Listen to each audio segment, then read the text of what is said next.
Thank you. Our next item of business is consideration of business motion 20324 in the name of Graham Day on behalf of the Bureau setting out changes to tomorrow's business and Thursday's business. Could I ask Graham Day to move the motion? Move, Presiding Officer. Thank you very much, Minister. No member has indicated... Oh, Neil Findlay has. No. No member has indicated they wish to speak against the motion. Therefore, the question is that motion 20324 be agreed. Are we all agreed? Yes. We are agreed. The next item is consideration of business motion 20325, also in the name of Graham Day on behalf of the Bureau on designation of a lead committee. Could I call on the Minister to move this motion? Move, Presiding Officer. Thank you. No member has asked to speak on this motion. Therefore, the question is that motion 20325 be agreed. Are we agreed? Yes. We are agreed. Thank you. So we're going to turn now to topical questions. Our first question from Monica Lennon. Thank you, Presiding Officer. To ask the Scottish Government what its response is to reports that drug-related deaths are continuing to increase. Minister Joe Fitzpatrick. Each and every death is a tragedy, and tackling this issue is a priority for me and for this Government. We set up the Drug Death Task Force to specifically advise on measures to reduce deaths, and it will meet for the third time next week. We're also working on local services to implement our action plan to deliver our strategy to reduce alcohol and drug harm in Scotland. That's supported by investment of £800 million, including an additional £10 million in 2021. We'll continue to pursue the options available to us within current devolved powers to reduce deaths, but we also want to work constructively with the UK Government on points which remain reserves. And I've written again to the Home Secretary to invite her to attend a drug summit in Glasgow to discuss this vital issue. Monica Lennon. I thank the Minister for his response and completely agree that each life lost to substance misuse is indeed a tragedy. And it is to the collective shame of this Parliament and the UK Parliament that more and more lives are being lost. We need cooperation from all parts of government and our public services to respond to this humanitarian crisis. Tens of thousands of Scots are living in the shadow of addiction, and it's the poorest and most vulnerable that are dying in increasing numbers. Does the Minister accept that there is a desperate need for additional residential rehab beds in Scotland? Because despite charities and people in recovery making this clear to him, beds are closing and people are stuck on waiting lists for years. What action is he taking to increase the number of rehab beds? Decisions on the configuration of local services, including residential rehabilitation, are made locally across Scotland, and I'm sure that the member isn't asking for me to centralise those services. But we are committed to reviewing the demand for residential services and to support the development of more effective services across Scotland. It's important that there are a range of services available when people need it, where people need it, and that should be focused on person-centred care. I've, in the last number of months, spent a fair degree of my time visiting a range of local services, some residential services, some residential rehabilitation services, some community-based rehabilitation services, and there's some really good practice in various places across Scotland. So I'm keen that we'll look at that evidence and see how that fits in and make sure that people do genuinely have access to the services that will work for them as an individual, because we have to remember this is about individual people and saving those deaths. And Mark Lennon. I appreciate the Minister has undertaken many visits, but he must see that the problem is that there are simply not enough services. He must take this seriously and properly fund the third sector and those frontline workers who are the difference between life and death for people who are trying to get off drugs. And would the Minister perhaps confirm whether he accepts the recommendations presented to him by Faces and Voices of Recovery Scotland when he got that report last year? Aside from residential rehab, we know that supervised injecting facilities will help to save lives, and I urge the Tories to accept this evidence. The Lord Advocate has acknowledged that he has powers to extend the scope of Police Scotland's current de facto decriminalisation policy to drugs other than cannabis. This surely can be extended to safe and supervised injecting facilities. Does the Minister agree with me and the Scottish Drugs Forum that the Lord Advocate can grant immunity from prosecution to anyone working in a safe injecting facility? And is this an approach that the Minister would support? Minister. Obviously, a number of points there. In relation to the Favour UK report, obviously the Favour UK report came out at a similar time to a report from the UK Parliament's Health Committee and the Scottish Affairs Committee at Westminster, and I've made clear that all three of those reports contain important information that the Drug Death Task Force will continue as part of their wider work. In terms of the safer injecting facilities, I think the member is absolutely right. There is good international evidence that safe consumption facilities will save lives. This has now become standard health practice across the world. Most recently, advance has been made in Dublin, where they've gone to the next stage in terms of having a safer injection facility going forward. Clearly, it is one of the bizarre areas of devolution that, while we all agree that this is an area of public health, it's a public health issue, and public health is devolved, the levers that allow us to make these public health approaches remain reserved to Westminster. I don't want to have a constitutional battle around that, but I do think that we should be able to work together to take that forward and make the difference. In terms of the Lord Advocate's powers, the member will be well aware that it is inappropriate for the government to, that there's a line between the powers of the government and the powers of the Lord Advocate, and it would not be appropriate for me to direct, and nor would it be within my remit to direct the Lord Advocate to take action on this. But the Lord Advocate has made clear the law around this area is clear, and if he were to make a direction, then he would be going directly against the law as it currently is in the reserved powers and the wishes of the UK Government Parliament. And he's been clear that if we want to make that change, it should be a policy change. I think the evidence is becoming increasingly strong for a public health approach. I hope that now the UK election is out the road and the dust has settled on that to some extent, that this will become a priority for the UK government, and they will realise that not just here in Scotland but across the UK this is a public health issue and it should be seen as such, and so we should be taking the public health measures which are evidenced not just in Europe but across the globe. Thank you. There's a lot of interest in the subject. There are actually 5 members who wish to ask further questions. So I would ask all members and the Minister to keep the questions and answers relatively concise. Annie Wells. Thank you, Presiding Officer. This week I wrote to the Prime Minister asking him to make drug deaths his top priority in Scotland, ahead of everything else. Will the Minister agree with me and send a cross-party political message that drug deaths should be every politician's main focus in 2020?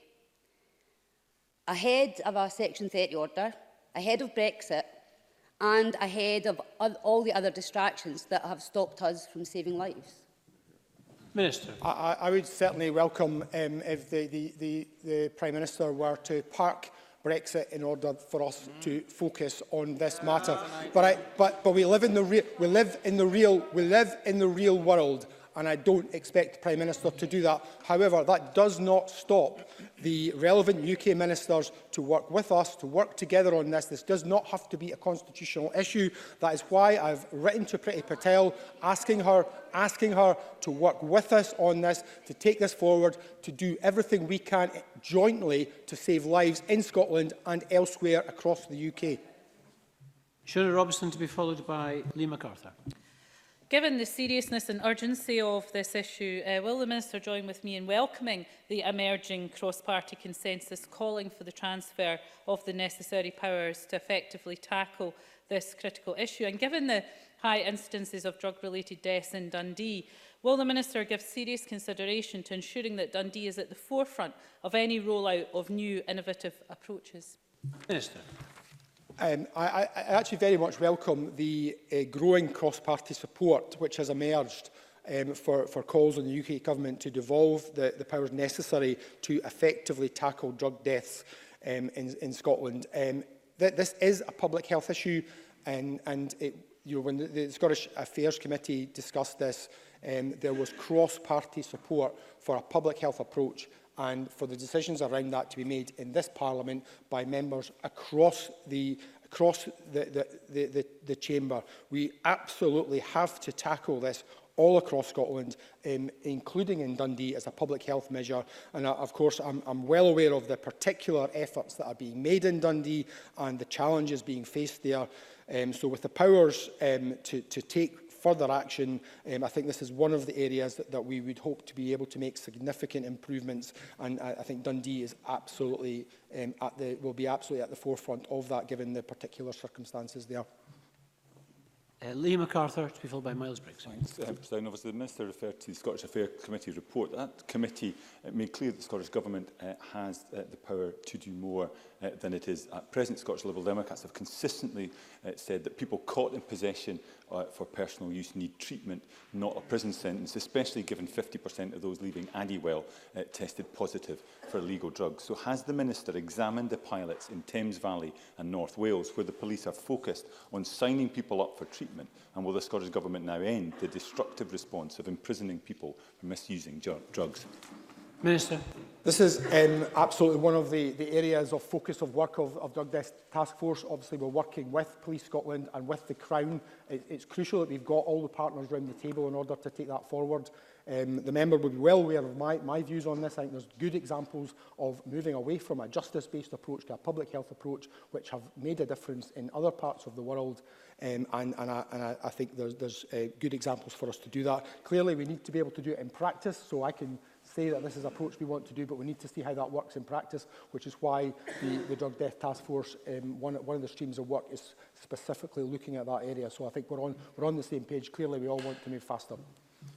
Miles Briggs, to be followed by Neil Findlay. Thank you, Presiding Officer. The Favour report specifically highlighted the fact that there's a crisis in rehabilitation beds across Scotland. We've seen them cut dramatically across many drug and alcohol partnerships. Now, these powers lie with government ministers here. Can I therefore ask two key points? Has the Minister looked at how many requests have been put in place to access these beds across Scotland? And secondly, will he look at establishing now a fund to increase dramatically the number of drug and alcohol rehab beds we have in Scotland, given that we've seen such dramatic cuts in them? Minister. As I said earlier, one of the areas of work that we are doing is looking at the need and demand for residential rehabilitation services across Scotland and the range of different methods. So it's absolutely one of the areas that the government is looking at. It's been something that's been done out with the task force. It's a commitment that was in our action plan to look at rehabilitation to make sure that people have access to the appropriate treatment. Rehabilitation now, in many cases, is different from what it might have been 20 years ago, and there's some fantastic models around Scotland which I think are making a difference, and we do need to allow different areas to look at what works for those different areas, but I do feel that we need to make sure that wherever someone lives, if that's a route that would work for them, and obviously in discussion with their clinician, then we need to make sure that there is an appropriate access to that. So I'm not dismissing Mr Briggs's suggestion, but clearly we need to look at that within the range of funding which goes across Scotland to ADPs and to other third sector organisations. And Neil Findlay. Families of the bereaved who are watching this session will be, I think, appalled that the Minister and the Tory front bench makes this a proxy debate for the Constitution. This is about people's lives. People are dying here. Safe injecting facilities are a small but important part of that big picture. But I have to say, I come to every one of these sessions when we discuss this very serious issue, and I'm sick and tired of hearing the Minister say lots of words that accumulate into almost nothing. This is an immediate crisis now, Minister. People are losing faith in your ability to lead on this. So when are we going to see action that starts to reverse the number of people who are dying on the streets only yards from this Parliament? Minister.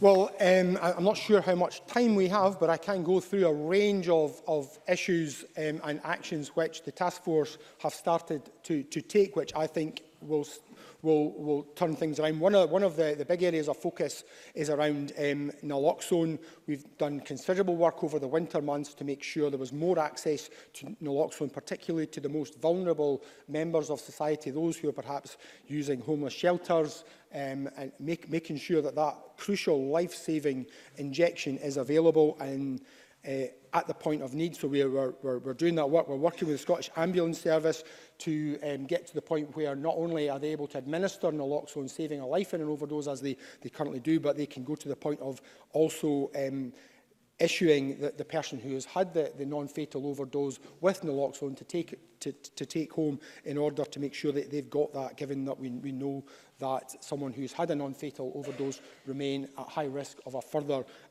overdose.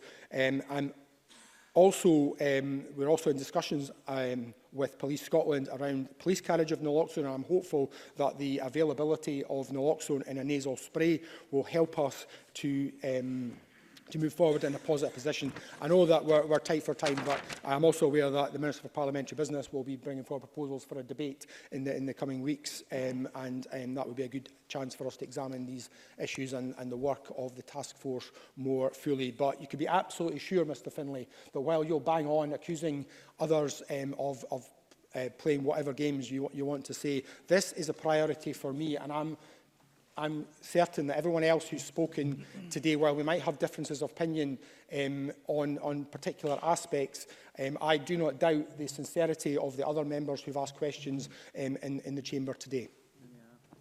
Thank you, Minister, for cutting your remarks short there. I move on to question 2, Jamie Green.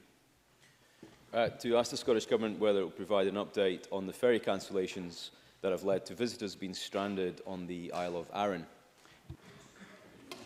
The weather caused challenges across the Clyde and Hebrides, and in particular with the Ardrossan-Brodick service over the weekend. The decision to delay or cancel sailing is never taken lightly by the operator. We and CalMac fully recognise the importance of ferry services to the island and rural communities and regret any inconvenience to passengers. On Sunday, the moderate to strong winds forecast for the area and increased swell height at Ardrossan harbour entrance made berthing in those conditions unsafe. The master of the ship will always put the safety of passengers, crew and the ship first, and his or her right to refuse to sail is enshrined in law under Statutory Instrument 1997, number 2886, the Merchant Shipping Master's Discretion Regulations 1997. The Lorcanza Clonaic service in winter normally operates only one sailing per day. However, CalMac made a decision to operate increased sailings on a shuttle service on this route to help move displaced traffic from the Brodick service and provide another route off the island. Operators appreciate the commercial impacts on businesses and take this matter very seriously. Climate change is having an effect on our necessary lifeline ferry services, with masters experiencing severe and at times prolonged weather impacts in their operating areas. The Ardrossan-Brodick service resumed mid-afternoon on 6th of January, and no welfare issues were reported to CalMac. Due to deteriorating weather late on Monday afternoon, a number of sailings had to be cancelled, but resumed again, and by early evening all traffic had been moved off the island. Clearly, as members will be aware, due to some severe wind strengths being experienced today, extensive disruption is being experienced across the Clyde and Hebrides network, with services liable to cancellation or disruption. Jamie Green. Can I thank the Minister for that very helpful update? Clearly, the weather is a significant challenge to those that use those routes.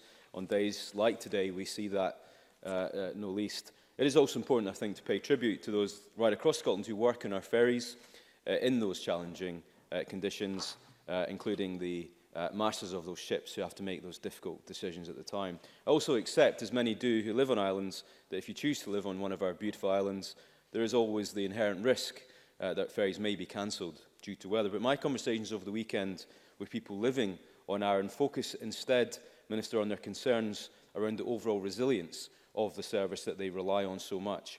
And the most obvious questions they want me to ask of the government today are as follows. Why are there so many issues with the ageing ferry on this route and with Ardrossan Harbour? And what has been done to address the reliability of both? And on this specific instance, what other nearby ports are available to be used as a backup when certain conditions permit, such as Gourock or Troon? And if they are not available, why not? Minister. There's a number of points here. I'll try in good faith to answer them as quickly as I can, Presiding Officer. Certainly welcome Jamie Green's reference to the staff. As we've discussed before in debates, their work is normally absolutely exemplary and above reproach, and I appreciate the point he made in thanking them for everything they do in such difficult conditions. In terms of the points that have been raised in conversation with local people in Arran affected by the outage at the weekend, clearly there are issues with the ferry fleet in terms of the length of service. Many of the vessels, we've acknowledged that a number of times in this chamber, and clearly the government is taking steps to procure new ferries, as we've debated heavily in this chamber around the future of Ferguson's in Port Glasgow. We have commissioned 2 vessels from that yard, and the Finance Secretary, Mr Mackay, and the government are fully committed to delivering those vessels for the communities that will rely on them. There is an issue regarding Peel Ports, who own Ardrossan Harbour, regarding the condition of the facilities there. We are working with Peel Ports and North Ayrshire Council and indeed colleagues in this chamber and beyond it in the Ardrossan Task Force to deliver investment in Ardrossan and ensure that facility is fit for the future. During the construction period, we will rely on the Irish berth as an alternative berth for the vessel on the Arran service. He mentions a point about alternative ports. Clearly, Gourock is the port of refuge for the Ardrossan to Brodick service, and look into the matters as to what affected the accessibility to Gourock on this particular occasion. But obviously, wild weather in the Clyde can often affect more than one harbour simultaneously, and he will be aware that we've also been recently undertaking maintenance on the Gourock Lingspan with a view to improving the condition of that in advance of a longer-term master plan for Gourock. Amy Green. Again, thank you to the Minister for that comprehensive update. My understanding, however, is that there are long-term issues with the link span, which mean it is unsuitable for cars getting off the ferries there. And clearly that situation is untenable and unacceptable. What happened over the last few days is simply one of another situation, a long list of problems which islanders have faced and which rightfully have been raised by members from many political parties in this place. Does the Minister understand why there's so much frustration within these communities when they see an upgraded harbour on the island, which many still have reservations about its ability to handle easterly winds, a mainland port which is clearly long overdue for upgrade, no plan B on the mainland in terms of alternative ports, an ageing ferry which is frequently offline for repairs, and £100 million spent on a new ferry which won't be delivered for at least another year, if not longer. Our islanders are resilient when it comes to weather, but they do not have an abundance of patience when it comes to incompetence or mismanagement. What reassurances can you offer those living on our island communities that 2020 will not see the repeat of the avoidable disruption and chaos that they faced so much in 2019? Minister. A long list of points there, and I'm very much conscious of time, Presiding Officer. I will say this, I repeat the point that the port, Ardrossan, is not owned by CMAL, our own agency. It's owned by Peel Ports. We cannot unilaterally take decisions around the future investment plans for that port. It is more complex than Mr Green is presenting, and we're working closely with partners to, and indeed Mr Gibson, who's the constituency member, is part of the task force to ensure that we are developing a long-term plan for that facility, and I hope there'll be good news on that front in the near future. In terms of the investment in ferries, I would hope that Mr Green would welcome, notwithstanding that there have been difficulties in the contract, as we all know at Ferguson's, the government's commitment both to the yard in Port Glasgow, but also delivering a brand new ferry to provide services for communities on Arran and Ardrossan. And that vessel, when it is up and running, will need investment in ports and harbours. We cannot do that simultaneously, without having massive disruption to ferry service between Arran and the mainland. Clearly, Brodick has been upgraded, Ardrossan will be upgraded, and we are now procuring the new vessel for the route. So I'm confident once we have that new vessel in place and the harbour investment, Ardrossan, we will have a good, excellent service indeed for the community in Arran. And Kenneth Gibson. Thank you, Presiding Officer. Minister, 63 cars were left stranded on Arran on Sunday night, many of whom had waited hours without being told the ferry would terminate at 7:30 p.m.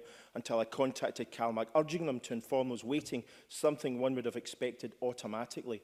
The 7:30 p.m. finish was due apparently to crew hours, which could surely have been made up later in the week. Don't the passengers come first? Foot passengers who reached Argyll had no public transport to take them onward. Does he agree that this disorganised shambles is totally unacceptable regardless of the weather? And a major issue for Arran and Bute Islanders is the Gourock link span, which is 48 years old. It's inoperable for vehicles and in urgent need of repair or replacement to allow Gourock to be used as a port of refuge in bad weather. When will the link span be repaired or replaced?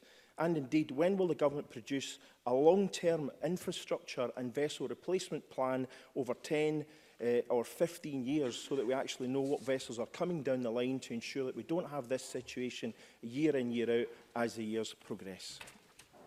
Minister. Well, as Mr Gibson will be aware, I'm sure he is sympathetic on this point, even if colleagues to the left may not be, that he may be sympathetic with Mr Gibson, but not necessarily the point I'm about to make. We are living through a period up to 10 years now of austerity with significant constraints on the Scottish Government budget. Despite that, we see disagreement from predictable quarters here, but the facts remain that in the financial year to come, we'll have £1.6 billion less to spend than we had in 2010 after accounting for inflation.